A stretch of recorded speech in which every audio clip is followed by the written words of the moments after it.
अर्जुन ने कहा, हे जनार्दन, हे केशव, यदि आप बुद्धि को काम कर्म से श्रेष्ठ समझते हैं तो फिर आप मुझे इस घोर युद्ध में क्यों लगाना चाहते हैं? श्री भगवान कृष्ण ने पिछले अध्याय में अपने घनिष्ठ मित्र अर्जुन को संसार के शोक सागर से उबारने के उद्देश्य से आत्मा के स्वरूप का विशद वर्णन किया है और आत्म साक्षात्कार के जिस मार्ग की संस्तुति की है वह है बुद्धि योग या कृष्ण भावनामृत। कभी कभी कृष्ण भावनामृत को भूल से जड़ता समझ लिया जाता है और ऐसी भ्रांत धारणा वाला मनुष्य भगवान कृष्ण के नाम जप द्वारा पूर्णतया कृष्ण भावना भावित होने के लिए प्रायः एकांत स्थान में चला जाता है। किंतु कृष्ण भावनामृत दर्शन में प्रशिक्षित हुए बिना एकांत स्थान में कृष्ण नाम जप करना ठीक नहीं। इससे अबोध जनता से केवल सस्ती प्रशंसा प्राप्त हो सकेगी। अर्जुन को भी कृष्ण भावनामृत या बुद्धि योग ऐसा लगा मानो वह सक्रिय जीवन से संन्यास लेकर एकांत स्थान में तपस्या का अभ्यास हो। दूसरे शब्दों में वह कृष्ण भावनामृत को बहाना बनाकर चातुरीपूर्वक युद्ध से जी छुड़ाना चाहता था। किंतु एक निष्ठ शिष्य के नाते उसने यह बात अपने गुरु के समक्ष रखी और कृष्ण से सर्वोत्तम कार्य विधि के विषय में प्रश्न किया। उत्तर में भगवान ने तृतीय अध्याय में कर्म योग अर्थात कृष्ण भावना भावित कर्म की विस्तृत व्याख्या दी।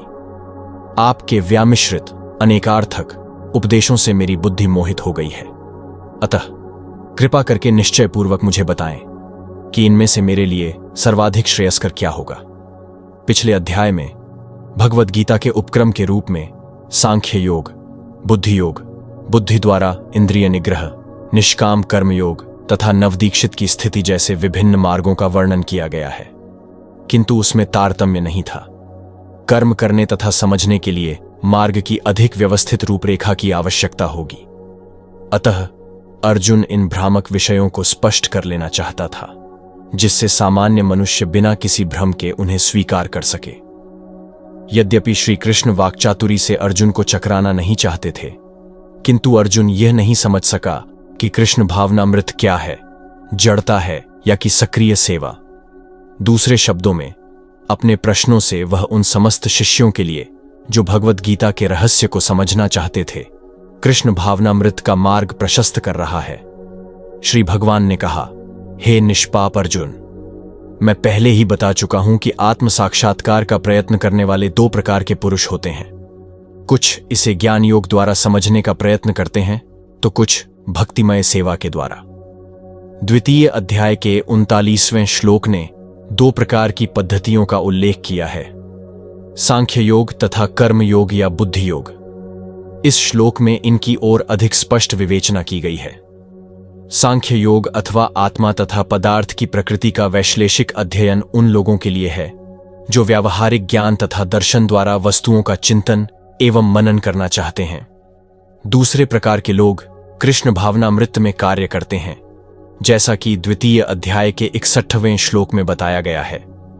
39वें श्लोक में भी भगवान ने बताया है कि बुद्धि योग या कृष्ण भावनामृत के सिद्धांतों पर चलते हुए मनुष्य कर्म के बंधनों से छूट सकता है तथा इस पद्धति में कोई दोष नहीं है।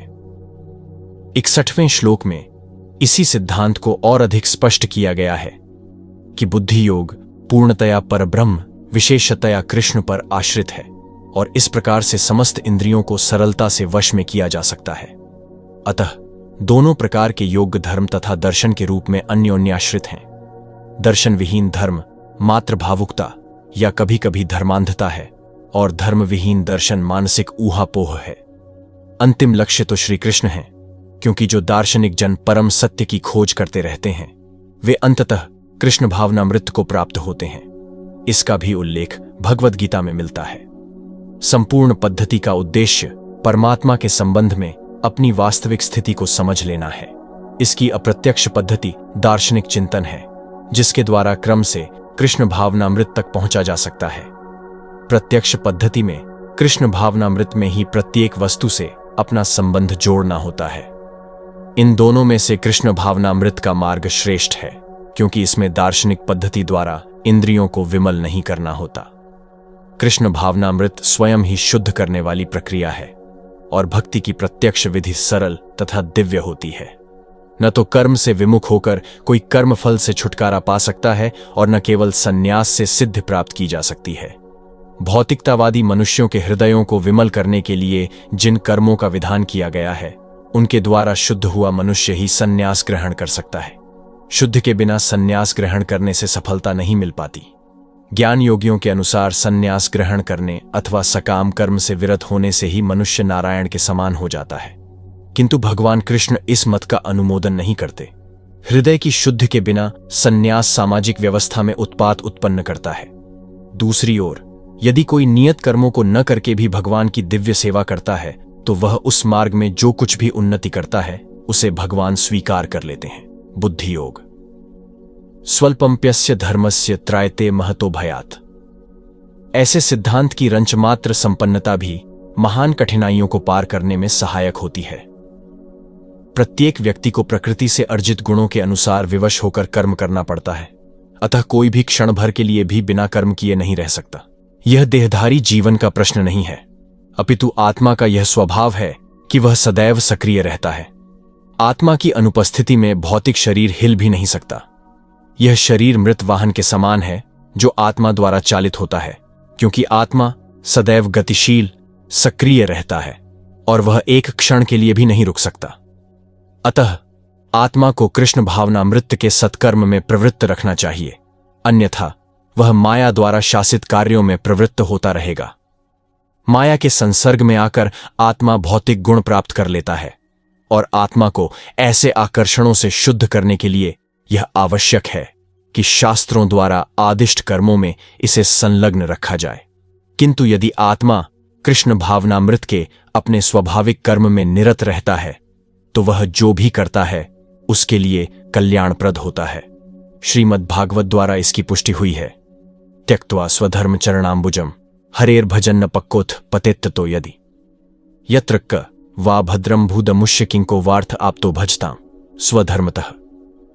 यदि कोई कृष्ण भावनामृत अंगीकार कर लेता है, तो भले ही वह शास्त्रानुमोदित कर्मों को न करे अथवा ठीक से भक्ति न करे, और चाहे वह पतित भी हो जाए तो इसमें उसकी हानि या बुराई नहीं होगी। किंतु यदि वह शास्त्रानुमोदित सारे कार्य करे और कृष्ण भावना भावित न हो, तो ये सारे कार्य उसके किस लाभ के हैं। अतः कृष्ण भावनामृत के इस स्तर तक पहुंचने के लिए शुद्धिकरण की प्रक्रिया आवश्यक है। अतएव संन्यास या कोई भी शुद्धिकारी पद्धति कृष्ण भावनामृत के चरम लक्ष्य तक पहुंचने में सहायता देने के लिए है, क्योंकि उसके बिना सब कुछ व्यर्थ है। जो कर्मेंद्रियों को वश में तो करता है, किंतु जिसका मन इंद्रिय विषयों का चिंतन करता रहता है, वह निश्चित रूप से स्वयं को धोखा देता है और मिथ्याचारी कहलाता है। ऐसे अनेक मिथ्याचारी व्यक्ति होते हैं जो कृष्ण भावनामृत में कार्य तो नहीं करते, किंतु ध्यान का दिखावा करते हैं, जबकि वास्तव में वे मन में इंद्रिय भोग का चिंतन करते रहते हैं। ऐसे लोग अपने अबोध शिष्यों के बहकाने के लिए शुष्क दर्शन के विषय में भी व्याख्यान दे सकते हैं, किंतु इस श्लोक के अनुसार वे सबसे बड़े धूर्त हैं। इंद्रिय सुख के लिए किसी भी आश्रम में रहकर कर्म किया जा सकता है, किंतु यदि उस विशिष्ट पद का उपयोग विधि विधानों के पालन में लिया जाए तो व्यक्ति की क्रमशः आत्मशुद्धि हो सकती है। किंतु जो अपने को योगी बताते हुए इंद्रिय तृप्ति के विषयों की खोज में लगा रहता है, वह सबसे बड़ा धूर्त है। भले ही वह कभी कभी दर्शन का उपदेश क्यों न दे, उसका ज्ञान व्यर्थ है, क्योंकि ऐसे पापी पुरुष के ज्ञान के सारे फल भगवान की माया द्वारा हर लिए जाते हैं। ऐसे धूर्त का चित्त सदैव अशुद्ध रहता है, अतएव उसके यौगिक ध्यान का कोई अर्थ नहीं होता। दूसरी ओर यदि कोई निष्ठावान व्यक्ति अपने मन के द्वारा कर्मेंद्रियों को वश में करने का प्रयत्न करता है और बिना किसी आसक्ति के कर्मयोग कृष्ण भावनामृत में प्रारंभ करता है, तो वह अति उत्कृष्ट है। लंपट जीवन और इंद्रिय सुख के लिए छद्य योगी का मिथ्या वेश धारण करने की अपेक्षा अपने कर्म में लगे रहकर जीवन लक्ष्य को, जो भवबंधन से मुक्त होकर भगवत धाम को जाना है, प्राप्त करने के लिए कर्म करते रहना श्रेयस्कर है। प्रमुख स्वार्थ गति तो विष्णु के पास जाना है। संपूर्ण वर्णाश्रम धर्म का उद्देश्य इसी जीवन लक्ष्य की प्राप्ति है। एक गृहस्थ भी कृष्ण भावनामृत में नियमित सेवा करके लक्ष्य तक पहुंच सकता है। आत्म साक्षात्कार के लिए मनुष्य शास्त्रानुमोदित संयमित जीवन बिता सकता है और अनासक्त भाव से अपना कार्य करता रह सकता है। इस प्रकार वह प्रगति कर सकता है। जो निष्ठावान व्यक्ति इस विधि का पालन करता है, वह उस पाखंडी धूर्त से कहीं श्रेष्ठ है और जो अबोध जनता को ठगने के लिए दिखावटी आध्यात्मिकता का जामा धारण करता है। जीविका के लिए ध्यान धरने वाले प्रवंचक ध्यानी की अपेक्षा सड़क पर झाड़ू लगाने वाला निष्ठावान व्यक्ति कहीं अच्छा है। अपना नियत कर्म करो, क्योंकि कर्म न करने की अपेक्षा कर्म करना श्रेष्ठ है। कर्म के बिना तो शरीर निर्वाह भी नहीं हो सकता। ऐसे अनेक छद्म ज्ञानी हैं जो अपने आप को उच्च कुलीन बताते हैं, तथा ऐसे बड़े बड़े व्यवसायी व्यक्ति हैं जो झूठा दिखावा करते हैं कि आध्यात्मिक जीवन में प्रगति करने के लिए उन्होंने सर्वस्व त्याग दिया है। श्री कृष्ण यह नहीं चाहते थे कि अर्जुन मिथ्याचारी बने, अपितु वे चाहते थे कि अर्जुन क्षत्रियों के लिए निर्दिष्ट धर्म का पालन करे। अर्जुन गृहस्थ था और एक सेनानायक था, अतः उसके लिए श्रेयस्कर था कि वह उसी रूप में गृहस्थ क्षत्रिय के लिए निर्दिष्ट धार्मिक कर्तव्यों का पालन करे। ऐसे कार्यों से संसारी मनुष्य का हृदय क्रमशः विमल हो जाता है और वह भौतिक कल्मश से मुक्त हो जाता है। देह निर्वाह के लिए किए गए तथा कथित त्याग, संन्यास का अनुमोदन न तो भगवान करते हैं और न कोई धर्मशास्त्र ही। आखिर देह निर्वाह के लिए कुछ न कुछ करना होता है। भौतिकतावादी वासनाओं की शुद्धि के बिना कर्म का मनमाने ढंग से त्याग करना ठीक नहीं। इस जगत का प्रत्येक व्यक्ति निश्चय ही प्रकृति पर प्रभुत्व जताने के लिए अर्थात इंद्रिय तृप्ति के लिए मलिन प्रवृत्ति से ग्रस्त रहता है। ऐसी दूषित प्रवृत्तियों को शुद्ध करने की आवश्यकता है। नियत कर्मों द्वारा ऐसा किए बिना मनुष्य की चाहिए कि तथाकथित अध्यात्मवादी योगी बनने तथा सारा काम छोड़कर अन्यों पर जीवित रहने का प्रयास न करे। चूंकि मनुष्य को शरीर के निर्वाह के लिए कर्म करना होता है, अतः विशिष्ट सामाजिक स्थिति तथा गुण को ध्यान में रखकर नियत कर्म इस तरह बनाए गए हैं कि उस उद्देश्य की पूर्ति हो सके। यज्ञ का अर्थ भगवान विष्णु है। सारे यज्ञ भगवान विष्णु की प्रसन्नता के लिए हैं। वेदों का आदेश है यज्ञो वै विष्णु। दूसरे शब्दों में, चाहे कोई निर्दिष्ट यज्ञ संपन्न करे या प्रत्यक्ष रूप से भगवान विष्णु की सेवा करे, दोनों से एक ही प्रयोजन सिद्ध होता है। अतः जैसा कि इस श्लोक में संस्तुत किया गया है, कृष्ण भावनामृत यज्ञ ही है। वर्णाश्रम धर्म का भी उद्देश्य भगवान विष्णु को प्रसन्न करना है। वर्णाश्रमाचारवता पुरुषेण परः पुमान् विष्णुराराध्यते। अतः भगवान विष्णु की प्रसन्नता के लिए कर्म करना चाहिए। इस जगत में किया जाने वाला अन्य कोई कर्म बंधन का कारण होगा, क्योंकि अच्छे तथा बुरे कर्मों के फल होते हैं और कोई भी फल कर्म करने वाले को बांध लेता है। अतः कृष्ण विष्णु को प्रसन्न करने के लिए कृष्ण भावना भावित होना होगा, और जब कोई ऐसा कर्म करता है तो वह मुक्त दशा को प्राप्त रहता है। यही महान कर्म कौशल है और प्रारंभ में इस विधि में अत्यंत कुशल मार्गदर्शन की आवश्यकता होती है। अतः भगवत भक्त के निर्देशन में या साक्षात भगवान कृष्ण के प्रत्यक्ष आदेश के अंतर्गत जिनके अधीन अर्जुन को कर्म करने का अवसर मिला था, मनुष्य को परिश्रम पूर्वक कर्म करना चाहिए। इंद्रिय तृप्ति के लिए कुछ भी नहीं किया जाना चाहिए, अपितु हर कार्य कृष्ण की प्रसन्नता तुष्टि के लिए होना चाहिए। इस विधि से न केवल बंधन से बचा जा सकता है, अपितु इससे मनुष्य को क्रमशः भगवान की वह प्रेम भक्ति प्राप्त हो सकेगी जो भगवत धाम को ले जाने वाली है। सृष्टि के प्रारंभ में समस्त प्राणियों के स्वामी प्रजापति ने विष्णु के लिए यज्ञ सहित मनुष्यों तथा देवताओं की संततियों को रचा और उनसे कहा, तुम इस यज्ञ से सुखी रहो, क्योंकि इसके करने से तुम्हें सुखपूर्वक रहने तथा मुक्ति प्राप्त करने के लिए समस्त वांछित वस्तुएं प्राप्त हो सकेंगी। प्राणियों के स्वामी विष्णु द्वारा भौतिक सृष्टि की रचना बद्ध जीवों के लिए भगवत धाम वापस जाने का सुअवसर है। इस सृष्टि के सारे जीव प्रकृति द्वारा बद्ध हैं, क्योंकि उन्होंने श्री भगवान विष्णु या कृष्ण के साथ संबंध को भुला दिया है। इस शाश्वत संबंध को समझने में वैदिक नियम हमारी सहायता के लिए है। जैसा कि भगवद गीता में कहा गया है, वेदैश्च सर्वैरहमेव वेद्यः। भगवान का कथन है कि वेदों का उद्देश्य मुझे समझना है। वैदिक स्तुतियों में कहा गया है, पतिं विश्वस्यात्मेश्वरम। अतः जीवों के स्वामी प्रजापति श्री भगवान विष्णु हैं। श्रीमद् भागवत में भी श्रील शुकदेव गोस्वामी ने भगवान को अनेक रूपों में पति कहा है। श्रियः पतिर्यज्ञ पतिः प्रजापतिर्धिया पतिर्लोकपतिर्धरापति पतिर्गतिश्चांधक वृष्णिसात्वताम प्रसीदताम में भगवान सताम पति।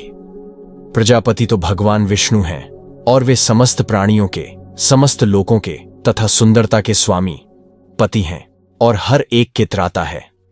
भगवान ने इस भौतिक जगत को इसीलिए रचा कि बद्ध जीव यह सीख सकें कि वे विष्णु को प्रसन्न करने के लिए किस प्रकार यज्ञ करें, जिससे वे इस जगत में चिंता रहित होकर सुखपूर्वक रह सकें तथा इस भौतिक देह का अंत होने पर भगवत धाम को जा सकें। बद्ध जीव के लिए ही यह संपूर्ण कार्यक्रम है।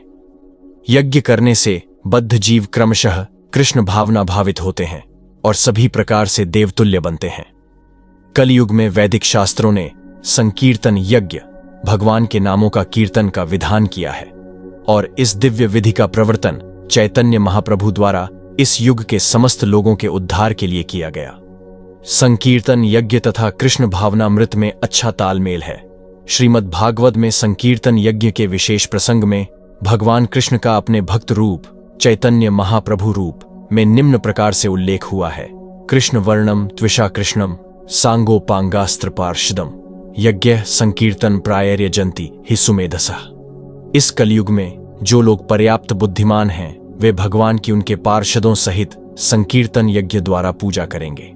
वेदों में वर्णित अन्य यज्ञों को इस कलयुग में कर पाना सहज नहीं, किंतु संकीर्तन यज्ञ सुगम है और सभी दृष्टि से अलौकिक है, जैसा कि भगवद गीता में भी संस्तुति की गई है।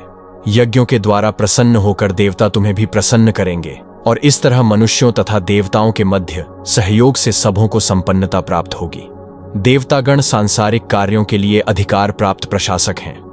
प्रत्येक जीव द्वारा शरीर धारण करने के लिए आवश्यक वायु, प्रकाश, जल तथा अन्य सारे वर उन देवताओं के अधिकार में हैं जो भगवान के शरीर के विभिन्न भागों में असंख्य सहायकों के रूप में स्थित हैं। उनकी प्रसन्नता तथा अप्रसन्नता मनुष्यों द्वारा यज्ञ की संपन्नता पर निर्भर है। कुछ यज्ञ किन्हीं विशेष देवताओं को प्रसन्न करने के लिए होते हैं, किंतु तो भी सारे यज्ञों में भगवान विष्णु को प्रमुख भोक्ता की भांति पूजा जाता है। भगवद गीता में यह भी कहा गया है कि भगवान कृष्ण स्वयं सभी प्रकार के यज्ञों के भोक्ता हैं, भोक्तारम यज्ञ तपसाम। अतः समस्त यज्ञों का मुख्य प्रयोजन यज्ञपति को प्रसन्न करना है। जब ये यज्ञ सुचारू रूप से संपन्न किए जाते हैं तो विभिन्न विभागों के अधिकारी देवता प्रसन्न होते हैं और प्राकृतिक पदार्थों का अभाव नहीं रहता। यज्ञों को संपन्न करने से अन्य लाभ भी होते हैं, जिनसे अंततः भवबंधन से मुक्ति मिल जाती है। यज्ञ से सारे कर्म पवित्र हो जाते हैं, जैसा कि वेद वचन है, आहार शुद्धो सत्व शुद्धिः सत्व शुद्धो ध्रुवा स्मृतिः स्मृतिलंभे सर्वग्रंथीनाम विप्रमोक्षः। यज्ञ से मनुष्य के खाद्य पदार्थ शुद्ध होते हैं और शुद्ध भोजन करने से मनुष्य जीवन शुद्ध हो जाता है। जीवन शुद्ध होने से स्मृति के सूक्ष्म तंतु शुद्ध होते हैं और स्मृति तंतुओं के शुद्ध होने पर मनुष्य मुक्ति मार्ग का चिंतन कर सकता है और ये सब मिलकर कृष्ण भावनामृत तक पहुंचाते हैं, जो आज के समाज के लिए सर्वाधिक आवश्यक है। जीवन की विभिन्न आवश्यकताओं की पूर्ति करने वाले विभिन्न देवता यज्ञ संपन्न होने पर प्रसन्न होकर तुम्हारी सारी आवश्यकताओं की पूर्ति करेंगे। किंतु जो इन उपहारों को देवताओं को अर्पित किए बिना भोगता है वह निश्चित रूप से चोर है। देवतागण भगवान विष्णु द्वारा भोग सामग्री प्रदान करने के लिए अधिकृत किए गए हैं, अतः नियत यज्ञों द्वारा उन्हें अवश्य संतुष्ट करना चाहिए। वेदों में विभिन्न देवताओं के लिए भिन्न भिन्न प्रकार के यज्ञों की संस्तुति है, किंतु वे सब अंततः भगवान को ही अर्पित किए जाते हैं। किंतु जो यह नहीं समझ सकता है कि भगवान क्या हैं, उसके लिए देव यज्ञ का विधान है। अनुष्ठानकर्ता के भौतिक गुणों के अनुसार वेदों में विभिन्न प्रकार के यज्ञों का विधान है। विभिन्न देवताओं की पूजा भी उसी आधार पर अर्थात गुणों के अनुसार की जाती है।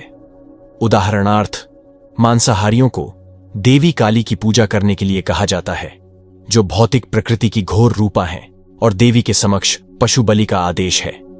किंतु जो सतोगुणी हैं उनके लिए विष्णु की दिव्य पूजा बताई जाती है। अंततः समस्त यज्ञों का ध्येय उत्तरोत्तर दिव्य पद प्राप्त करना है।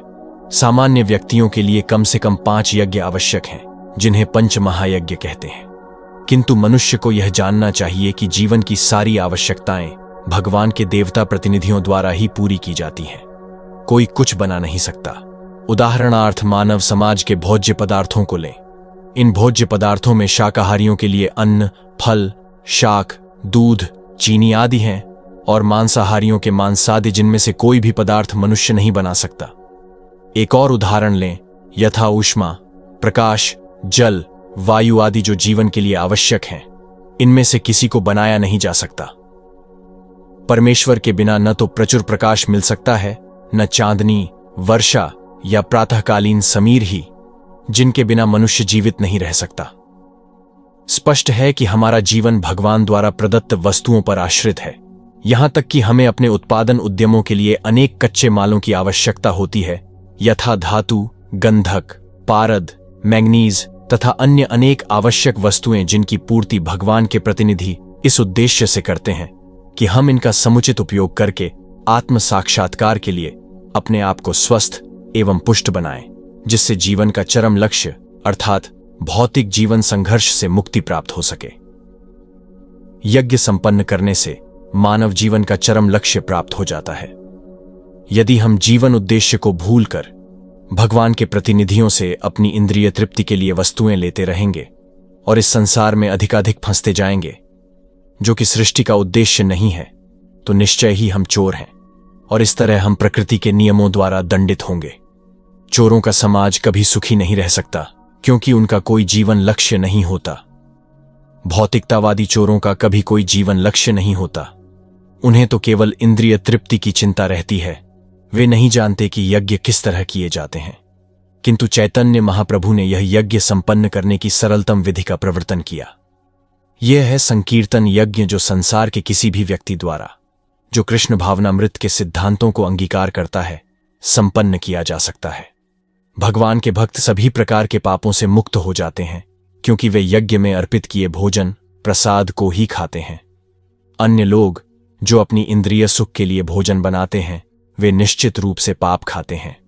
संतगण श्री भगवान गोविंद समस्त आनंद के दाता, या मुकुंद मुक्ति के दाता, या कृष्ण सबों को आकृष्ट करने वाले पुरुष के प्रगाढ़ प्रेम में मग्न रहने के कारण कोई भी वस्तु परम पुरुष को अर्पित किए बिना ग्रहण नहीं करते। फलतः ऐसे भक्त पृथक पृथक भक्ति साधनों के द्वारा, यथा श्रवण, कीर्तन, स्मरण, अर्चन आदि के द्वारा यज्ञ करते रहते हैं, जिससे वे संसार की संपूर्ण पापमयी संगति के कलमश से दूर रहते हैं। अन्य लोग जो अपने लिए या इंद्रिय तृप्ति के लिए भोजन बनाते हैं, वे न केवल चोर हैं, अपितु सभी प्रकार के पापों को खाने वाले हैं। जो व्यक्ति चोर तथा पापी दोनों हो, भला वह किस तरह सुखी रह सकता है? यह संभव नहीं।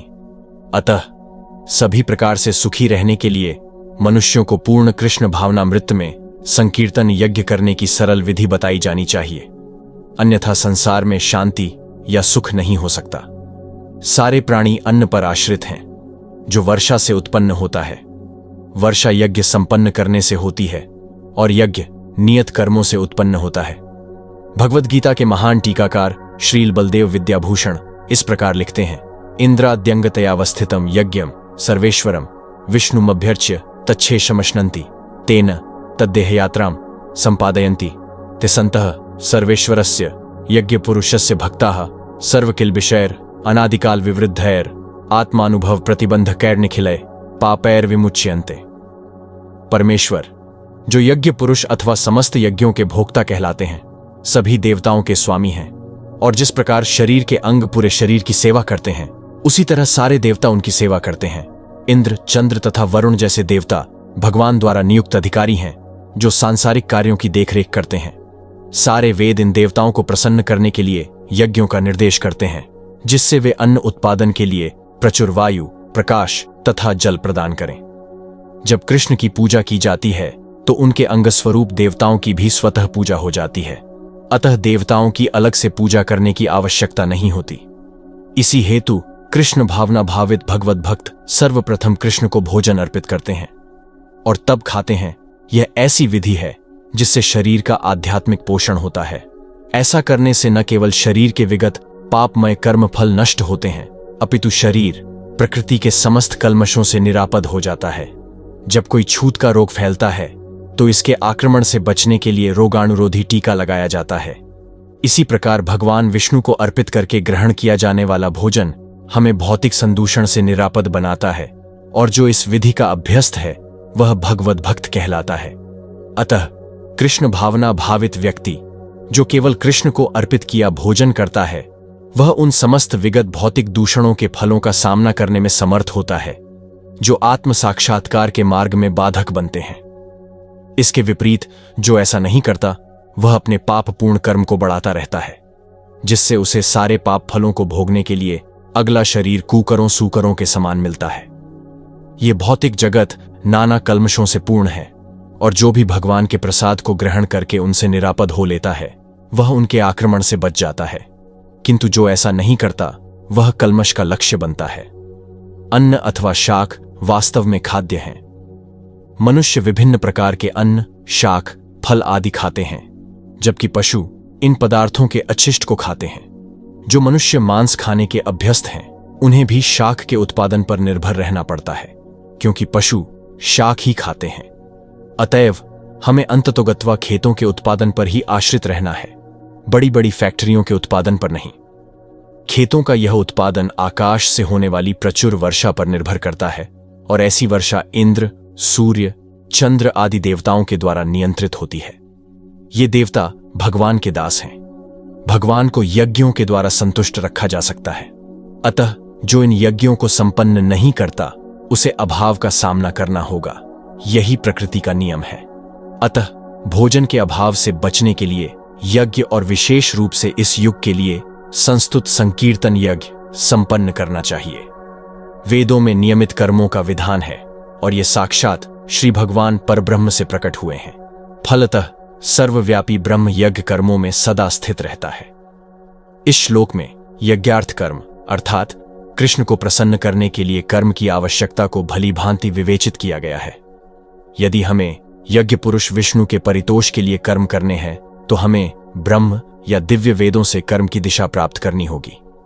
अतः सारे वेद कर्मादेशों की संहिताएं हैं।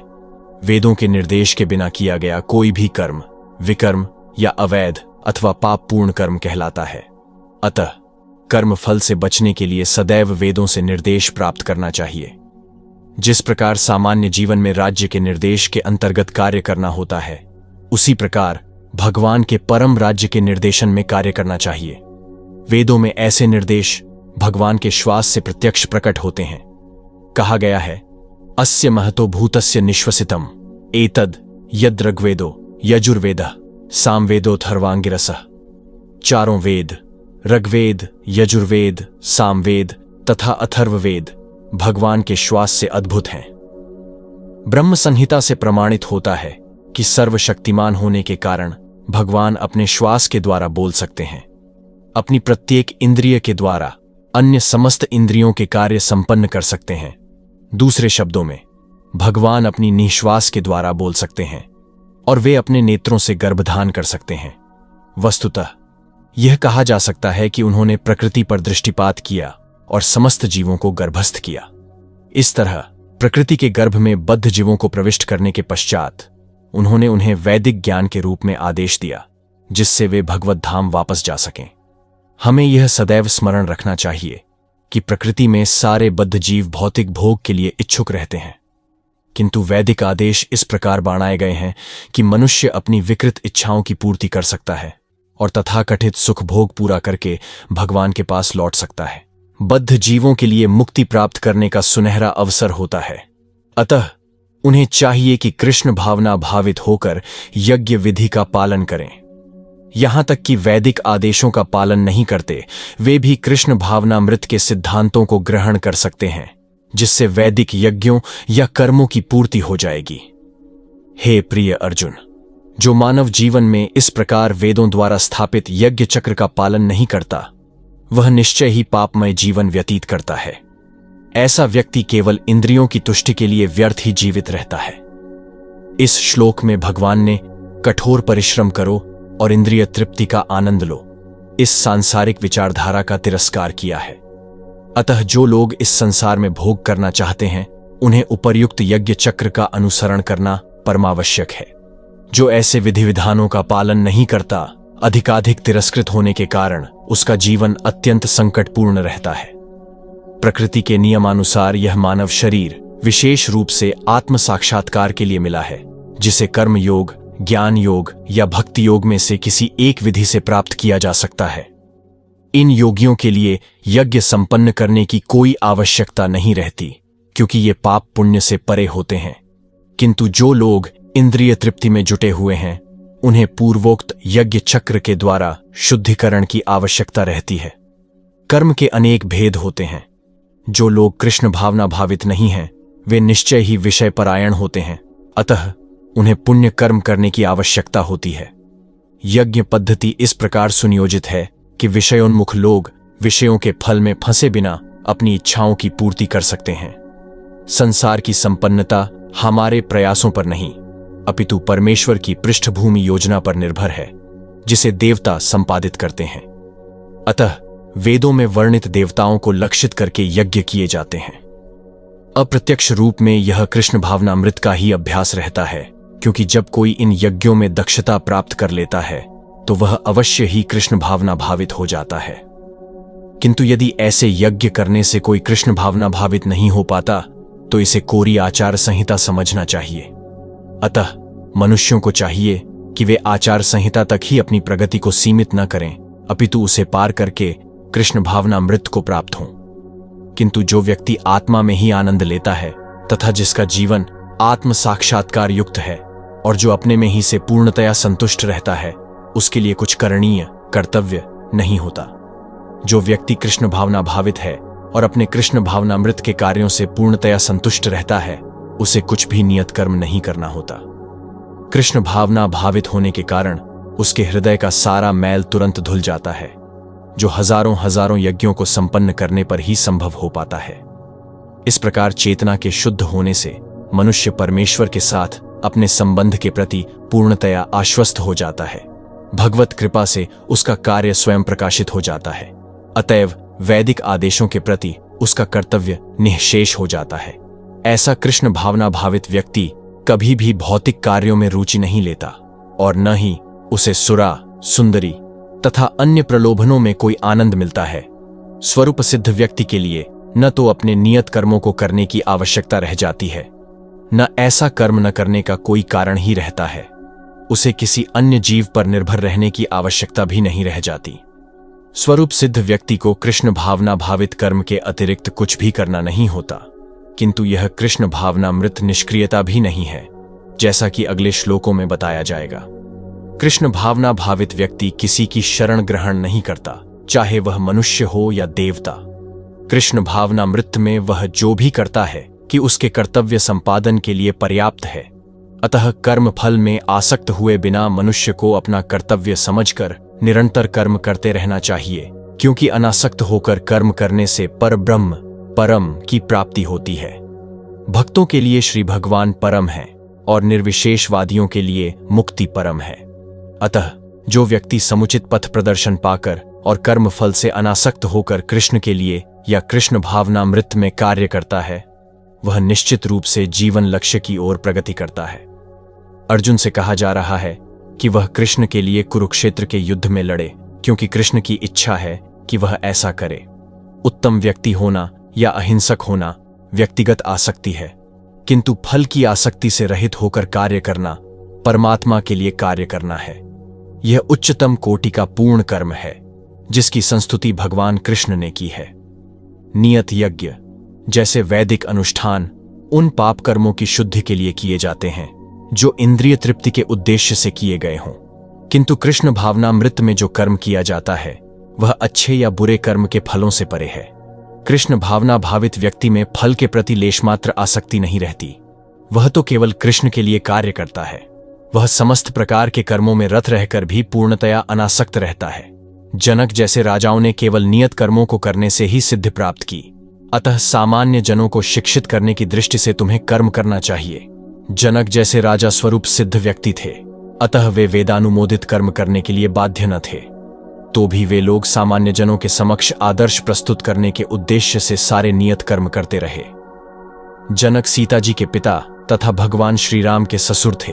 भगवान के महान भक्त होने के कारण उनकी स्थिति दिव्य थी, किंतु चूंकि वे मिथिला, जो भारत के बिहार प्रांत में एक परगना है, के राजा थे, अतः उन्हें अपनी प्रजा को यह शिक्षा देनी थी कि कर्तव्य पालन किस प्रकार किया जाता है। भगवान कृष्ण तथा उनके शाश्वत सखा अर्जुन को कुरुक्षेत्र के युद्ध में लड़ने की कोई आवश्यकता नहीं थी, किंतु उन्होंने जनता को यह सिखाने के लिए युद्ध किया कि जब सत्परामर्श असफल हो जाते हैं तो ऐसी स्थिति में हिंसा आवश्यक हो जाती है। कुरुक्षेत्र युद्ध से पूर्व युद्ध निवारण के लिए भगवान तक ने सारे प्रयास किए, किंतु दूसरा पक्ष लड़ने पर तुला था। अतः ऐसे सद्धर्म के लिए युद्ध करना आवश्यक थे। यद्यपि कृष्ण भावना भावित व्यक्ति को संसार में कोई रुचि हो सकती, तो भी वह जनता को यह सिखाने के लिए कि किस तरह रहना और कार्य करना चाहिए, कर्म करता रहता है। कृष्ण भावनामृत में अनुभवी व्यक्ति इस तरह कार्य करते हैं कि अन्य लोग उनका अनुसरण कर सकें, और इसकी व्याख्या अगले श्लोक में की गई है। महापुरुष जो आचरण करता है, सामान्य व्यक्ति उसी का अनुसरण करते हैं। वह अपने अनुसरणीय कार्यों से जो आदर्श प्रस्तुत करता है, संपूर्ण विश्व उसका अनुसरण करता है। सामान्य लोगों को सदैव एक ऐसे नेता की आवश्यकता होती है जो व्यावहारिक आचरण द्वारा जनता को शिक्षा दे सके। यदि नेता स्वयं धूम्रपान करता है तो वह जनता को धूम्रपान बंद करने की शिक्षा नहीं दे सकता। चैतन्य महाप्रभु ने कहा है कि शिक्षा देने से पूर्व शिक्षक को ठीक ठीक आचरण करना चाहिए। जो इस प्रकार शिक्षा देता है वह आचार्य या आदर्श शिक्षक कहलाता है। अतः शिक्षक को चाहिए कि सामान्य जन को शिक्षा देने के लिए स्वयं शास्त्रीय सिद्धांतों का पालन करे। कोई भी शिक्षक प्राचीन प्रमाणिक ग्रंथों के नियमों के विपरीत कोई नियम नहीं बना सकता। मनु संहिता जैसे प्रामाणिक ग्रंथ मानव समाज के लिए अनुसरणीय आदर्श ग्रंथ हैं। अतः नेता को उपदेश ऐसे आदर्श शास्त्रों के नियमों पर आधारित होना चाहिए।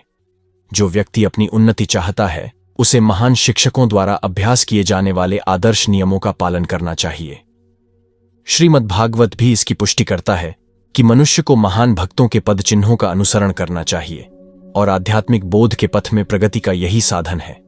चाहे राजा हो या राज्य का प्रशासनाधिकारी, चाहे पिता हो या शिक्षक, ये सब अबोध जनता के स्वाभाविक नेता माने जाते हैं। इन सबका अपने आश्रितों के प्रति महान उत्तरदायित्व रहता है। अतः इन्हें नैतिक तथा आध्यात्मिक संहिता संबंधी आदर्श ग्रंथों से सुपरिचित होना चाहिए। हे पृथापुत्र, तीनों लोकों में मेरे लिए कोई भी कर्म नियत नहीं है, न मुझे किसी वस्तु का अभाव है और न आवश्यकता ही है, तो भी मैं नियत कर्म करने में तत्पर रहता हूं। वैदिक साहित्य में भगवान का वर्णन इस प्रकार हुआ है। तमीश्वराणाम परमम महेश्वरम तम देवतानां परमम च दैवतम पतिम पतीनां परमम परस्ताद विदाम देवम भुवे न शमीड्यम न तस्य कार्यकरणम च विद्यते न तत्समश्चाभ्यधिकश्च दृश्यते परास्य शक्तिर्विविधैव श्रूयते स्वाभाविकी ज्ञान बल क्रिया च। परमेश्वर समस्त नियंताओं के नियंता हैं और विभिन्न लोकपालकों में सबसे महान हैं। सभी उनके अधीन हैं। सारे जीवों को परमेश्वर से ही विशिष्ट शक्ति प्राप्त होती है। जीव स्वयं श्रेष्ठ नहीं है। वे सभी देवताओं द्वारा पूज्य हैं और समस्त संचालकों के भी संचालक हैं। अतः वे समस्त भौतिक नेताओं तथा नियंताओं से बढ़कर हैं और सबों द्वारा आराध्य हैं। उनसे बढ़कर कोई नहीं है और वे ही समस्त कारणों के कारण हैं। उनका शारीरिक स्वरूप सामान्य जीव जैसा नहीं होता। उनके शरीर तथा आत्मा में कोई अंतर नहीं है। वे परम हैं। उनकी सारी इंद्रियां दिव्य हैं। उनकी कोई भी इंद्रिय अन्य किसी इंद्रिय का कार्य संपन्न कर सकती है। अतः न तो कोई उनसे बढ़कर है, न ही उनके तुल्य है। उनकी शक्तियां बहुरूपिणी हैं। फलतः उनके सारे कार्य प्राकृतिक अनुक्रम के अनुसार संपन्न हो जाते हैं। चूंकि भगवान में प्रत्येक वस्तु ऐश्वर्य से परिपूर्ण रहती है और पूर्ण सत्य से ओतप्रोत रहती है, अतः उनके लिए कोई कर्तव्य करने की आवश्यकता नहीं रहती। जिसे अपने कर्म का फल पाना है, उसके लिए कुछ न कुछ कर्म नियत रहता है, परंतु जो तीनों लोकों में कुछ भी प्राप्त करने की इच्छा नहीं रखता, उसके लिए निश्चय ही कोई कर्तव्य नहीं रहता। फिर भी क्षत्रियों के नायक के रूप में भगवान कृष्ण कुरुक्षेत्र की युद्ध भूमि में कार्यरत हैं, क्योंकि क्षत्रियों का धर्म है कि दीन दुखियों को आश्रय प्रदान करें। यद्यपि वे शास्त्रों के विधि विधानों से सर्वथा ऊपर हैं, फिर भी वे ऐसा कुछ भी नहीं करते जो शास्त्रों के विरुद्ध हो। क्योंकि यदि मैं नियत कर्मों को सावधानी पूर्वक न करूं, तो हे पार्थ, यह निश्चित है कि सारे मनुष्य मेरे पथ का ही अनुगमन करेंगे। आध्यात्मिक जीवन की उन्नति के लिए एवं सामाजिक शांति में संतुलन बनाए रखने के लिए कुछ परंपरागत कुलाचार हैं जो प्रत्येक सभ्य व्यक्ति के लिए होते हैं। ऐसे विधि विधान केवल बद्ध जीवों के लिए हैं, भगवान कृष्ण के लिए नहीं, लेकिन क्योंकि वे धर्म की स्थापना के लिए अवतरित हुए थे, अतः उन्होंने निर्दिष्ट नियमों का पालन किया। अन्यथा सामान्य व्यक्ति भी उन्हीं के पद चिन्हों का अनुसरण करते, क्योंकि कृष्ण परम प्रमाण है। श्रीमद् भागवत से यह ज्ञात होता है कि श्री कृष्ण अपने घर में तथा बाहर गृहोस्थित धर्म का आचरण करते रहे। यदि मैं नियत कर्म न करूं तो ये सारे लोग नष्ट हो जाएं, तब मैं अवांछित जन समुदाय वर्ण संकर को उत्पन्न करने का कारण हो जाऊंगा और इस तरह संपूर्ण प्राणियों की शांति का विनाशक बनूंगा। वर्ण संकर अवांछित जन समुदाय है जो सामान्य समाज की शांति को भंग करता है। इस सामाजिक अशांति को रोकने के लिए अनेक विधि विधान हैं, जिनके द्वारा स्वतः ही जनता आध्यात्मिक प्रगति के लिए शांत तथा सुव्यवस्थित हो जाती है। जब भगवान कृष्ण अवतरित होते हैं तो स्वाभाविक है कि वे ऐसे महत्वपूर्ण कार्यों की प्रतिष्ठा तथा अनिवार्यता बनाए रखने के लिए इन विधि विधानों के अनुसार आचरण करते हैं। भगवान समस्त जीवों के पिता हैं और यदि ये जीव पथभ्रष्ट हो जाए तो अप्रत्यक्ष रूप में यह उत्तरदायित्व उन्हीं का है। अतः जब भी विधि विधानों का अनादर होता है तो भगवान स्वयं समाज को सुधारने के लिए अवतरित होते हैं। किंतु हमें ध्यान देना होगा कि यद्यपि हमें भगवान के पद चिन्हों का अनुसरण करना है, तो भी हम उनका अनुकरण नहीं कर सकते। अनुसरण और अनुकरण एक से नहीं होते। हम गोवर्धन पर्वत उठाकर भगवान का अनुकरण नहीं कर सकते, जैसा कि भगवान ने अपने बाल्यकाल में लिया था। ऐसा कर पाना किसी मनुष्य के लिए संभव नहीं। हमें उनके उपदेशों का पालन करना चाहिए, किंतु किसी भी समय हमें उनका अनुकरण नहीं करना है। श्रीमद् भागवत में इसकी पुष्टि की गई है, नैतत् समाचरे जातु मनसापि ह्यनीश्वरः विनश्यत्याचरण मौढ्याद्यथा रुद्रोब्धिजम विषम ईश्वराणाम वचः सत्यम तथैवाचरितम क्वचित् तेषां यत् स्ववचोयुक्तम बद्धिमांस्तत् समाचरित। मनुष्य को भगवान तथा उनके द्वारा शक्ति प्रदत्त सेवकों के उपदेशों का मात्र पालन करना चाहिए। उनके उपदेश हमारे लिए अच्छे हैं और कोई भी बुद्धिमान पुरुष बताई गई विधि से उनको कर्मान्वित करेगा। फिर भी मनुष्य को सावधान रहना चाहिए कि वह उनके कार्यों का अनुकरण न करे। उसे शिवजी के अनुकरण में विष का समुद्र नहीं पी लेना चाहिए। हमें सदैव ईश्वरों की या सूर्य तथा चंद्रमा की गतियों को वास्तव में नियंत्रित कर सकने वालों की स्थिति को श्रेष्ठ मानना चाहिए। ऐसी शक्ति के बिना कोई भी सर्वशक्तिमान ईश्वरों का अनुकरण नहीं कर सकता। शिवजी ने सागर तक के विष का पान कर लिया, किंतु यदि कोई सामान्य व्यक्ति विष की एक बूंद भी पीने का यत्न करेगा तो वह मर जाएगा। शिवजी के अनेक छद्म भक्त हैं जो गांजा तथा ऐसी ही अन्य मादक वस्तुओं का सेवन करते रहते हैं, किंतु वे यह भूल जाते हैं कि इस प्रकार शिवजी का अनुकरण करके वे अपनी मृत्यु को निकट बुला रहे हैं। इसी प्रकार भगवान कृष्ण के भी अनेक छद्म भक्त हैं जो भगवान की रासलीला या प्रेम नृत्य का अनुकरण करना चाहते हैं, किंतु यह भूल जाते हैं कि वे गोवर्धन पर्वत को धारण नहीं कर सकते। अतः सबसे अच्छा तो यही होगा कि लोग शक्तिमान का अनुकरण न करके केवल उनके उपदेशों का पालन करें, न ही बिना योग्यता के किसी को उनका स्थान ग्रहण करने का प्रयत्न करना चाहिए। ऐसे अनेक ईश्वर के अवतार हैं जिनमें भगवान की शक्ति नहीं होती। जिस प्रकार अज्ञानी जन फल की आसक्ति से कार्य करते हैं, उसी तरह विद्वान जनों को चाहिए कि वे लोगों को उचित पथ पर ले जाने के लिए अनासक्त रहकर कार्य करें। एक कृष्ण भावना भावित मनुष्य तथा कृष्ण भावना भाहीन व्यक्ति में केवल इच्छाओं का भेद होता है।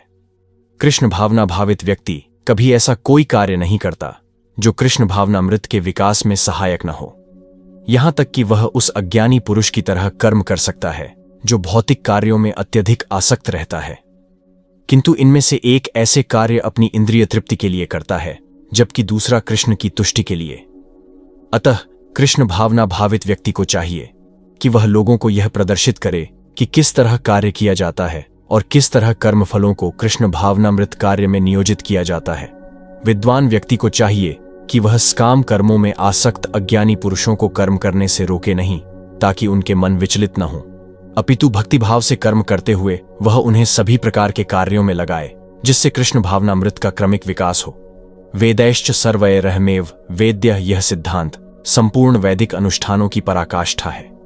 सारे अनुष्ठान, सारे यज्ञ कृत्य तथा वेदों में भौतिक कार्यों के लिए जो भी निर्देश हैं, उन सबों समेत सारी वस्तुएं कृष्ण को जानने के निमित्त हैं, जो हमारे जीवन के चरम लक्ष्य हैं। लेकिन चूंकि बद्ध जीव इंद्रिय तृप्ति के अतिरिक्त और कुछ नहीं जानते, अतः वे वेदों का अध्ययन इसी दृष्टि से करते हैं। किंतु सकाम कर्मों तथा वैदिक अनुष्ठानों के द्वारा नियमित इंद्रिय तृप्ति के माध्यम से मनुष्य धीरे धीरे कृष्ण भावनामृत को प्राप्त होता है। अतः कृष्ण भावनामृत में स्वरूप सिद्ध जीव को चाहिए कि अन्यों को अपना कार्य करने या समझने में बाधा न पहुंचाए, अपितु उन्हें यह प्रदर्शित करे कि किस प्रकार सारे कर्मफल को कृष्ण की सेवा में समर्पित किया जा सकता है। कृष्ण भावना भावित विद्वान व्यक्ति इस तरह कार्य कर सकता है कि इंद्रिय तृप्ति के लिए कर्म करने वाले अज्ञानी पुरुष यह सीख लें कि किस तरह कार्य करना चाहिए और आचरण करना चाहिए। यद्यपि अज्ञानी पुरुष को उसके कार्यों में छेड़ना ठीक नहीं होता, परंतु यदि वह रंच भर भी कृष्ण भावना भावित है तो वह वैदिक विधियों की परवाह न करते हुए सीधे भगवान की सेवा में लग सकता है। ऐसे भाग्यशाली व्यक्ति को वैदिक अनुष्ठान करने की आवश्यकता नहीं रहती, क्योंकि प्रत्यक्ष कृष्ण भावनामृत के द्वारा उसे वे सारे फल प्राप्त हो जाते हैं जो उसे अपने कर्तव्यों के पालन करने से प्राप्त होते। जीवात्मा अहंकार के प्रभाव से मोहग्रस्त होकर अपने आप को समस्त कर्मों का कर्ता मान बैठता है, जबकि वास्तव में वे प्रकृति के तीनों गुणों द्वारा संपन्न किए जाते हैं। दो व्यक्ति जिनमें से एक कृष्ण भावना भावित है और दूसरा भौतिक चेतना वाला है, समान स्तर पर कार्य करते हुए समान पद पर प्रतीत हो सकते हैं, किंतु उनके पदों में आकाश पाताल का अंतर रहता है। भौतिक चेतना वाला व्यक्ति अहंकार के कारण आश्वस्त रहता है कि वही सभी वस्तुओं का कर्ता है। वह यह नहीं जानता कि शरीर की रचना प्रकृति द्वारा हुई है, जो परमेश्वर की अध्यक्षता में कार्य करती है। भौतिकतावादी व्यक्ति यह नहीं जानता कि अंततोगत्वा वह कृष्ण के अधीन है। अहंकारवश ऐसा व्यक्ति हर कार्य को स्वतंत्र रूप से करने का श्रेय लेना चाहता है, और यही है उसके अज्ञान का लक्षण। उसे यह ज्ञान नहीं कि उसके इस स्थूल तथा सूक्ष्म शरीर की रचना प्रकृति द्वारा भगवान की अध्यक्षता में की गई है। अतः उसके सारे शारीरिक तथा मानसिक कार्य कृष्ण भावनामृत में रहकर कृष्ण की सेवा में तत्पर होने चाहिए। अज्ञानी व्यक्ति यह भूल जाता है कि भगवान ऋषिकेश कहलाते हैं, अर्थात वे शरीर की इंद्रियों के स्वामी हैं। इंद्रिय तृप्ति के लिए इंद्रियों का निरंतर उपयोग करते रहने से वह अहंकार के कारण वस्तुतः मोहग्रस्त रहता है, जिससे वह कृष्ण के साथ अपने शाश्वत संबंध को भूल जाता है। हे महाबाहो, भक्तिभावमय कर्म तथा सकाम कर्म के भेद को भली भांति जानते हुए जो परम सत्य को जानने वाला है, वह कभी भी अपने आप को इंद्रियों में तथा इंद्रिय तृप्ति में नहीं लगाता। परम सत्य को जानने वाला भौतिक संगति में अपनी विषम स्थिति को जनता है।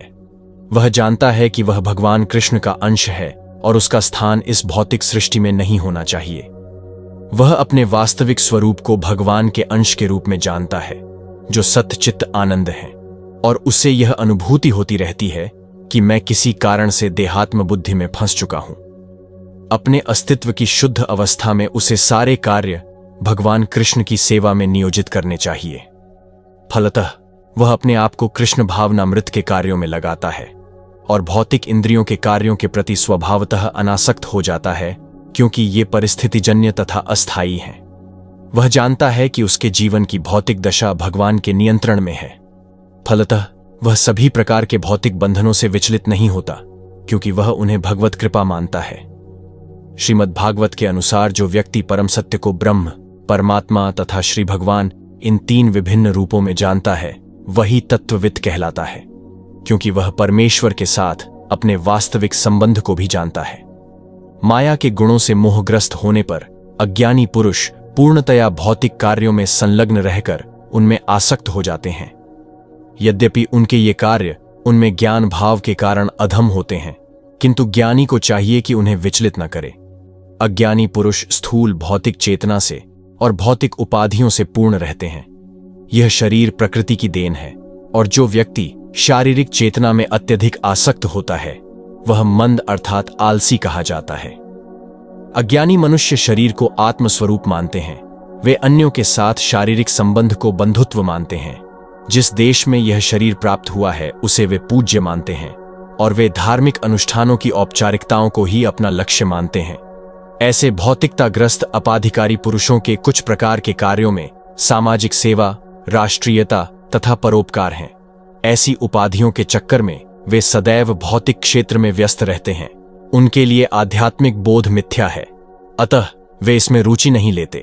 किंतु जो लोग आध्यात्मिक जीवन में जागरूक हैं उन्हें चाहिए कि इस तरह भौतिकता में मग्न व्यक्तियों को विचलित न करें। अच्छा तो यही होगा कि वे शांत भाव से अपने आध्यात्मिक कार्यों को करें। ऐसे मोहग्रस्त व्यक्ति अहिंसा जैसे जीवन के मूलभूत नैतिक सिद्धांत तथा इसी प्रकार के परोपकारी कार्यों में लगे हो सकते हैं। जो लोग अज्ञानी हैं वे कृष्ण भावनामृत के कार्यों को समझ नहीं पाते। अतः भगवान कृष्ण हमें उपदेश देते हैं कि ऐसे लोगों को विचलित न किया जाए और व्यर्थ ही मूल्यवान समय नष्ट न किया जाए। किंतु भगवत भक्त भगवान से भी अधिक दयालु होते हैं, क्योंकि वे भगवान के अभिप्राय को समझते हैं। फलतः वे सभी प्रकार के संकट झेलते हैं, यहाँ तक कि वे इन अज्ञानी पुरुषों के पास जा जाकर उन्हें कृष्ण भावनामृत के कार्यों में प्रवृत्त करने का प्रयास करते हैं, जो मानव के लिए परमावश्यक है। अतः हे अर्जुन, अपने सारे कार्यों को मुझ में समर्पित करके मेरे पूर्ण ज्ञान से युक्त होकर, लाभ की आकांक्षा से रहित, स्वामित्व के किसी दावे के बिना तथा आलस्य से रहित होकर युद्ध करो। यह श्लोक भगवद गीता के प्रयोजन को स्पष्टतया इंगित करने वाला है। भगवान की शिक्षा है कि स्वधर्म पालन के लिए सैन्य अनुशासन के सदृश पूर्णतया कृष्ण भावना भावित होना आवश्यक है। ऐसे आदेश से कुछ कठिनाई उपस्थित हो सकती है, फिर भी कृष्ण के आश्रित होकर स्वधर्म का पालन करना ही चाहिए, क्योंकि यह जीव की स्वाभाविक स्थिति है। जीव भगवान के सहयोग के बिना सुखी नहीं हो सकता, क्योंकि जीव की नित्य स्वाभाविक स्थिति ऐसी है कि भगवान की इच्छाओं के अधीन रहा जाए। अतः श्री कृष्ण ने अर्जुन को युद्ध करने का इस तरह आदेश दिया मानो भगवान उसके सेना नायक हों। परमेश्वर की इच्छा के लिए मनुष्य को सर्वस्व की बलि करनी होती है और साथ ही स्वामित्व जताए बिना स्वधर्म का पालन करना होता है। अर्जुन को भगवान के आदेश का मात्र पालन करना था। परमेश्वर समस्त आत्माओं के आत्मा है, अतः जो पूर्णतया परमेश्वर पर आश्रित रहता है, या दूसरे शब्दों में जो पूर्णतया कृष्ण भावना भावित है, वह अध्यात्म चेतस कहलाता है। निराशीह का अर्थ है स्वामी के आदेशानुसार कार्य करना, किंतु फल की आशा न करना। कोषाध्यक्ष अपने स्वामी के लिए लाखों रुपए गिन सकता है, किंतु इसमें से वह अपने लिए एक पैसा भी नहीं चाहता। इसी प्रकार मनुष्य को यह समझना चाहिए कि इस संसार में किसी व्यक्ति का कुछ भी नहीं है, सारी वस्तुएं परमेश्वर की हैं। मई अर्थात मुझमें का वास्तविक तात्पर्य यही है। और जब मनुष्य इस प्रकार से कृष्ण भावनामृत में कार्य करता है तो वह किसी वस्तु पर अपने स्वामित्व का दावा नहीं करता। यह भावनामृत निर्मम अर्थात मेरा कुछ नहीं है कहलाता है। यदि ऐसे कठोर आदेश को, जो शारीरिक संबंध में तथा कथित बंधुत्व भावना से रहित है, पूरा करने में कुछ झिझक हो तो उसे दूर कर देना चाहिए। इस प्रकार मनुष्य विगत ज्वर अर्थात ज्वर या आलस्य से रहित हो सकता है। अपने गुण तथा स्थिति के अनुसार प्रत्येक व्यक्ति को विशेष प्रकार का कार्य करना होता है और ऐसे कर्तव्यों का पालन कृष्ण भावना भावित होकर किया जा सकता है। इससे मुक्ति का मार्ग प्रशस्त हो जाएगा। जो व्यक्ति मेरे आदेशों के अनुसार अपना कर्तव्य करते रहते हैं और ईर्ष्या रहित होकर इस उपदेश का श्रद्धापूर्वक पालन करते हैं, वे सकाम कर्मों के बंधन से मुक्त हो जाते हैं। श्री भगवान कृष्ण का उपदेश समस्त वैदिक ज्ञान का सार है, अतः किसी अपवाद के बिना यह शाश्वत सत्य है। जिस प्रकार वेद शाश्वत हैं, उसी प्रकार कृष्ण भावनामृत का यह सत्य भी शाश्वत है। मनुष्य को चाहिए कि भगवान से ईर्ष्या किए बिना इस आदेश में दृढ़ विश्वास रखे। ऐसे अनेक दार्शनिक हैं जो भगवद गीता पर टीका रचते हैं, किंतु कृष्ण में कोई श्रद्धा नहीं रखते। वे कभी भी सकाम कर्मों के बंधन से मुक्त नहीं हो सकते, किंतु एक सामान्य पुरुष भगवान के इन आदेशों में दृढ़ विश्वास करके कर्म नियम के बंधन से मुक्त हो जाता है। भले ही वह इन आदेशों का ठीक से पालन न कर पाए, किंतु चूंकि मनुष्य इस नियम से रुष्ट नहीं होता और पराजय तथा निराशा का विचार किए बिना निष्ठापूर्वक कार्य करता है, अतः वह विशुद्ध कृष्ण भावनामृत को प्राप्त होता है। किंतु जो ईर्ष्यावश इन उपदेशों की अपेक्षा करते हैं और इनका पालन नहीं करते, उन्हें समस्त ज्ञान से रहित, दिग्भ्रमित तथा सिद्ध के प्रयासों में नष्ट भ्रष्ट समझना चाहिए। यहाँ पर कृष्ण भावना भावित न होने के दोष का स्पष्ट कथन है। जिस प्रकार परम अधिशासी की आज्ञा का उल्लंघन के लिए दंड होता है, उसी प्रकार भगवान के आदेश के प्रति अवज्ञा के लिए भी दंड है। अवज्ञाकारी व्यक्ति चाहे कितना ही बड़ा क्यों न हो, वह शून्य हृदय होने से आत्मा के प्रति तथा परब्रह्म परमात्मा एवं श्री भगवान के प्रति अनभिज्ज रहता है। अतः ऐसे व्यक्ति से जीवन की सार्थकता की आशा नहीं की जा सकती। ज्ञानी पुरुष भी अपनी प्रकृति के अनुसार कार्य करता है, क्योंकि सभी प्राणी तीनों गुणों से प्राप्त अपनी प्रकृति का ही अनुसरण करते हैं। भला दमन से क्या हो सकता है? कृष्ण भावनामृत के दिव्य पद पर स्थित हुए बिना प्रकृति के गुणों के प्रभाव से मुक्त नहीं हुआ जा सकता, जैसा कि स्वयं भगवान ने 7वें अध्याय में कहा है। अतः सांसारिक धरातल पर बड़े से बड़े शिक्षित व्यक्ति के लिए केवल सैद्धांतिक ज्ञान से आत्मा को शरीर से पृथक करके माया के बंधन से निकल पाना असंभव है। ऐसे अनेक तथाकथित अध्यात्मवादी हैं जो अपने को विज्ञान में बढ़ा चढ़ा मानते हैं, किंतु भीतर भीतर वे पूर्णतया प्रकृति के गुणों के अधीन रहते हैं, जिन्हें जीत पाना कठिन है। ज्ञान की दृष्टि से कोई कितना ही विद्वान क्यों न हो, किंतु भौतिक प्रकृति की दीर्घकालीन संगति के कारण वह बंधन में रहता है। कृष्ण भावनामृत उसे भौतिक बंधन से छूटने में सहायक होता है, भले ही कोई अपने नियत कर्मों के करने में संलग्न क्यों न रहे। अतः पूर्णतया कृष्ण भावना भावित हुए बिना नियत कर्मों का परित्याग नहीं करना चाहिए। किसी को भी सहसा अपने नियत कर्म त्याग कर तथाकथित योगी या कृत्रिम अध्यात्मवादी नहीं बन जाना चाहिए। अच्छा तो यह होगा कि यथास्थिति में रहकर श्रेष्ठ प्रशिक्षण के अंतर्गत कृष्ण भावनामृत प्राप्त करने का प्रयत्न किया जाए। इस प्रकार कृष्ण की माया के बंधन से मुक्त हुआ जा सकता है। प्रत्येक इंद्रिय तथा उसके विषय से संबंधित राग द्वेष को व्यवस्थित करने के नियम होते हैं। मनुष्य को ऐसे राग तथा द्वेष के वशीभूत नहीं होना चाहिए, क्योंकि ये आत्म साक्षात्कार के मार्ग में अवरोधक हैं। जो लोग कृष्ण भावना भावित हैं, वे स्वभाव से भौतिक इंद्रिय तृप्ति में रत होने में झिझकते हैं, किंतु जिन लोगों की ऐसी भावना न हो, उन्हें शास्त्रों के यम नियमों का पालन करना चाहिए। अनियंत्रित इंद्रिय भोग ही भौतिक बंधन का कारण है, किंतु जो शास्त्रों के यम नियमों का पालन करता है, वह इंद्रिय विषयों में नहीं फंसता। उदाहरणार्थ, यौन सुख बद्ध जीव के लिए आवश्यक है और विवाह संबंध के अंतर्गत यौन सुख की छूट दी जाती है। शास्त्रीय आदेशों के अनुसार अपनी पत्नी के अतिरिक्त अन्य स्त्री के साथ यौन संबंध वर्जित है।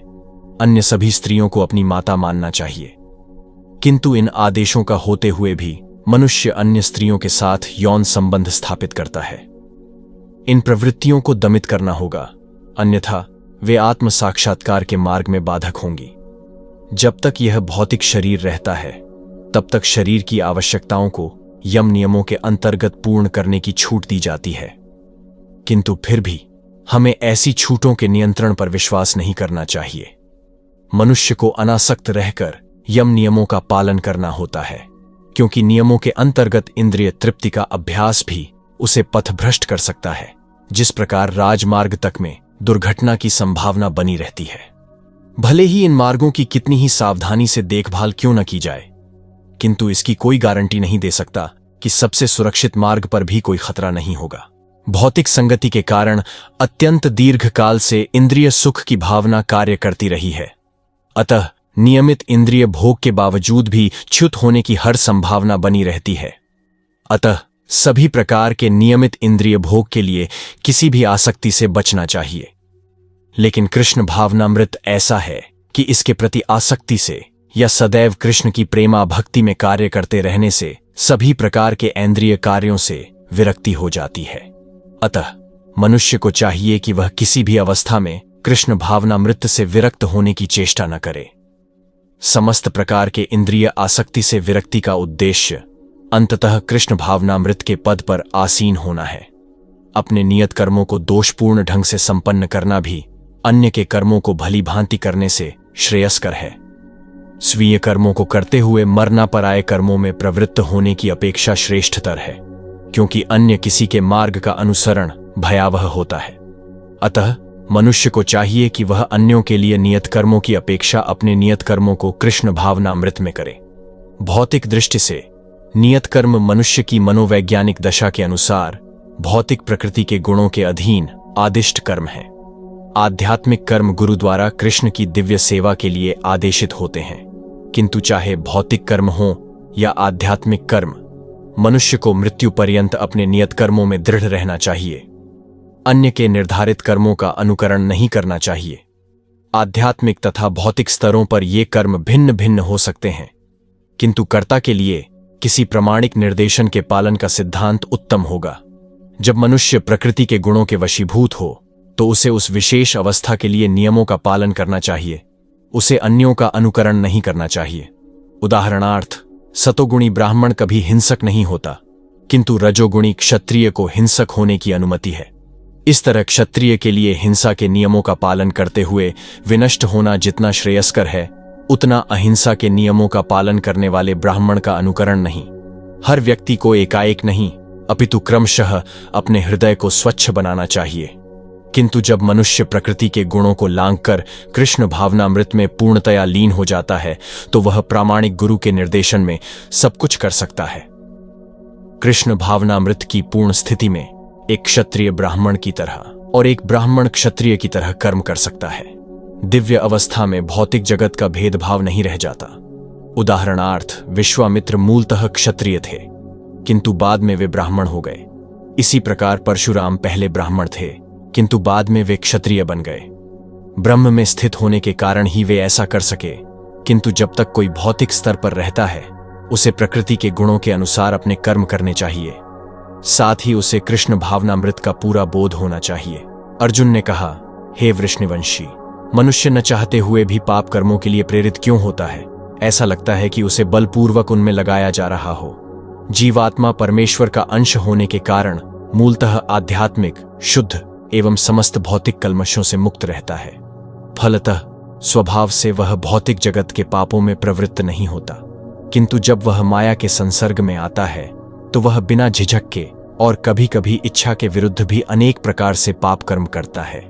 अतः कृष्ण से अर्जुन का प्रश्न अत्यंत प्रत्याशापूर्ण है कि जीवों की प्रकृति विकृत क्यों हो जाती है।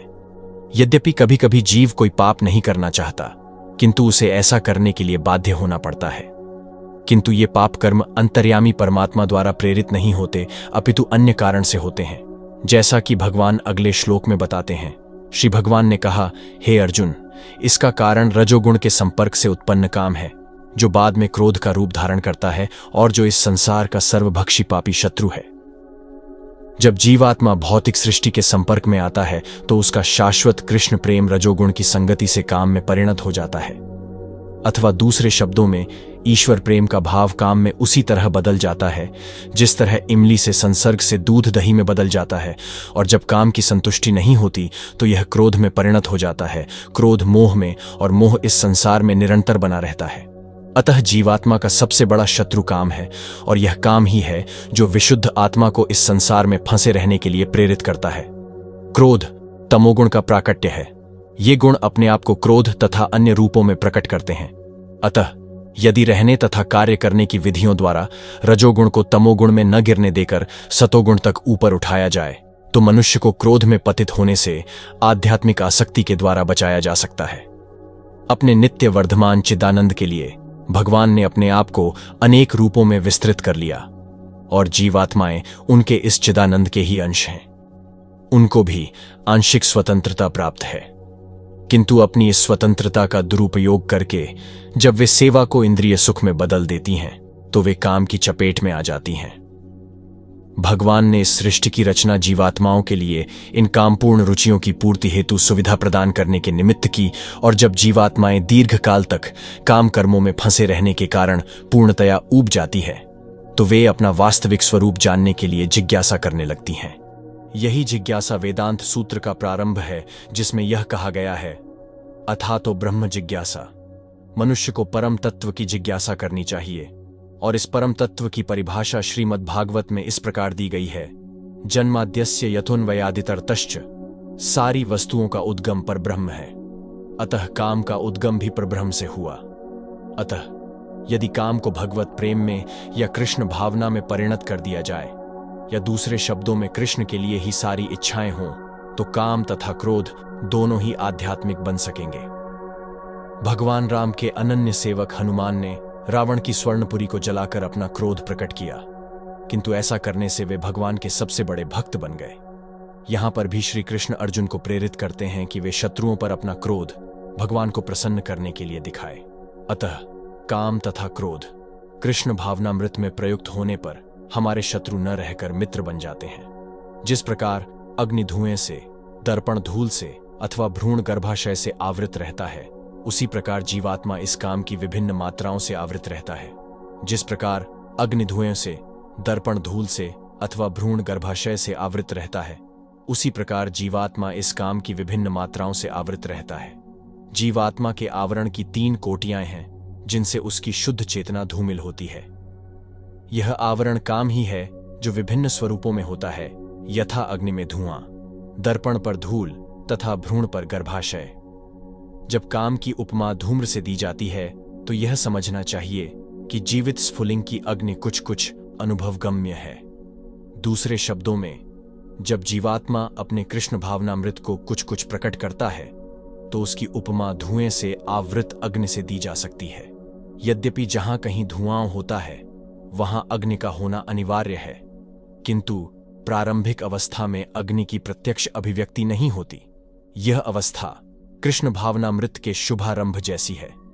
दर्पण पर धूल का उदाहरण मन रूपी दर्पण को अनेकानेक आध्यात्मिक विधियों से स्वच्छ करने की प्रक्रिया के समान है। इसकी सर्वश्रेष्ठ विधि है भगवान के पवित्र नाम का संकीर्तन। गर्भाशय द्वारा आवृत भ्रूण का दृष्टांत असहाय अवस्था से दिया गया है, क्योंकि गर्भस्थित शिशु इधर उधर हिलने के लिए भी स्वतंत्र नहीं रहता। जीवन की यह अवस्था वृक्षों के समान है। वृक्ष भी जीवात्माएं हैं, किंतु उनमें काम की प्रबलता को देखते हुए उन्हें ऐसी योनि मिली है कि वे प्रायः चेतना शून्य होते हैं। धूमिल दर्पण पशु पक्षियों के समान है और धूम्र से आवृत अग्नि मनुष्य के समान है। मनुष्य के रूप में जीवात्मा में थोड़ा बहुत कृष्ण भावनामृत का उदय होता है, और यदि वह और प्रगति करता है तो आध्यात्मिक जीवन की अग्नि मनुष्य जीवन में प्रज्वलित हो सकती है। यदि अग्नि के धुएं को ठीक से नियंत्रित किया जाए तो अग्नि जल सकती है। अतः यह मनुष्य जीवन जीवात्मा के लिए ऐसा सुअवसर है जिससे वह संसार के बंधन से छूट सकता है। मनुष्य जीवन में काम रूपी शत्रु को योग्य निर्देशन में कृष्ण भावनामृत के अनुशीलन द्वारा जीता जा सकता है। इस प्रकार ज्ञानमय जीवात्मा की शुद्ध चेतना उसके काम रूपी नित्य शत्रु से ढकी रहती है, जो कभी भी तुष्ट नहीं होता और अग्नि के समान जलता रहता है। मनुस्मृति में कहा गया है कि कितना भी विषय भोग क्यों न किया जाए, काम की तृप्ति नहीं होती। जिस प्रकार की निरंतर ईंधन डालने से अग्नि कभी नहीं बुझती। भौतिक जगत में समस्त कार्यकलापों का केंद्र बिंदु मैथुन काम सुख है। अतः इस जगत को मैथुन्य आगार या विषयी जीवन की हथकड़ियां कहा गया है। एक सामान्य बंदी गृह में अपराधियों को छड़ों के भीतर रखा जाता है। इसी प्रकार जो अपराधी भगवान के नियमों की अवज्ञा करते हैं वे मैथुन जीवन द्वारा बंदी बनाए जाते हैं। इंद्रिय तृप्ति के आधार पर भौतिक सभ्यता की प्रगति का अर्थ है इस जगत में जीवात्मा की बंधन अवधि को बढ़ाना। अतः यह काम अज्ञान का प्रतीक है जिसके द्वारा जीवात्मा को इस संसार में रखा जाता है। इंद्रिय तृप्ति का भोग करते समय हो सकता है कि कुछ प्रसन्नता की अनुभूति हो, किंतु यह प्रसन्नता की अनुभूति ही इंद्रिय भोक्ता का चरम शत्रु है। इंद्रियां, मन तथा बुद्धि इस काम के निवास स्थान हैं। द्वारा यह काम जीवात्मा के वास्तविक ज्ञान को ढककर उसे मोहित कर लेता है। चूंकि शत्रु ने बद्ध जीव के शरीर के विभिन्न सामरिक स्थानों पर अपना अधिकार कर लिया है, अतः भगवान कृष्ण उन स्थानों का संकेत कर रहे हैं जिससे शत्रु को जीतने वाला यह जान ले कि शत्रु कहां पर है। मन समस्त इंद्रियों के कार्यकलापों का केंद्र बिंदु है। अतः जब हम इंद्रिय विषयों के संबंध में सुनते हैं तो मन इंद्रिय तृप्ति के समस्त भावों का आगार बन जाता है। इस तरह मन तथा इंद्रियां काम की शरण स्थली बन जाते हैं। इसके बाद बुद्धि ऐसी कामपूर्ण रुचियों की राजधानी बन जाती है। बुद्धि आत्मा की निकट पड़ोसन है। काममय बुद्धि से आत्मा प्रभावित होता है, जिससे उसमें अहंकार उत्पन्न होता है और वह पदार्थ से तथा इस प्रकार मन तथा इंद्रियों से अपना तादात्म्य कर लेता है। आत्मा को भौतिक इंद्रियों का भोग करने की लत पड़ जाती है, जिसे वह वास्तविक सुख मान बैठता है। श्रीमद् भागवत में आत्मा के इस मिथ्या स्वरूप की अत्युत्तम विवेचना की गई है। यस्यात्म बुद्धिः कृणपे त्रिधातुके स्वदीह कलत्रादिषु भौम इज्यधीह यत्तीर्थ बुद्धिः सलिलेन करहिचिज्जनेष्वभिज्ञेषु स एव गोखरः। जो मनुष्य इस त्रिधातु निर्मित शरीर को आत्मस्वरूप जान बैठता है, जो देह के विकारों को स्वजन समझता है, जो जन्मभूमि को पूज्य मानता है, और जो तीर्थ स्थलों की यात्रा दिव्य ज्ञान वाले पुरुष से भेंट करने के लिए नहीं अपितु स्नान करने के लिए करता है, उसे गधा या बैल के समान समझना चाहिए। इसलिए हे भरतवंशियों में श्रेष्ठ अर्जुन, प्रारंभ में ही इंद्रियों को वश में करके इस पाप का महान प्रतीक काम का दमन करो और ज्ञान तथा आत्म साक्षात्कार के इस विनाशकर्ता का वध करो। भगवान ने अर्जुन को प्रारंभ से ही इंद्रिय संयम करने का उपदेश दिया, जिससे वह सबसे पापी शत्रु काम का दमन कर सके, जो आत्म साक्षात्कार तथा आत्मज्ञान की उत्कंठा को विनष्ट करने वाला है। ज्ञान का अर्थ है आत्म तथा अनात्म के भेद का बोध, अर्थात यह ज्ञान की आत्मा शरीर नहीं है। विज्ञान से आत्मा की स्वाभाविक स्थिति तथा परमात्मा के साथ उसके संबंध का विशिष्ट ज्ञान सूचित होता है। श्रीमद् भागवत में इसकी विवेचना इस प्रकार हुई है। ज्ञानम परम गुह्यम में यद विज्ञान समन्वितम सरहस्यम तदंगम च गृहाण गदितम मया। आत्मा तथा परमात्मा का ज्ञान अत्यंत गुह्य एवं रहस्यमय है, किंतु जब स्वयं भगवान द्वारा इसके विविध पक्षों की विवेचना की जाती है तो ऐसा ज्ञान तथा विज्ञान समझा जा सकता है। भगवद गीता हमें आत्मा का सामान्य तथा विशिष्ट ज्ञान तथा विज्ञान प्रदान करती है।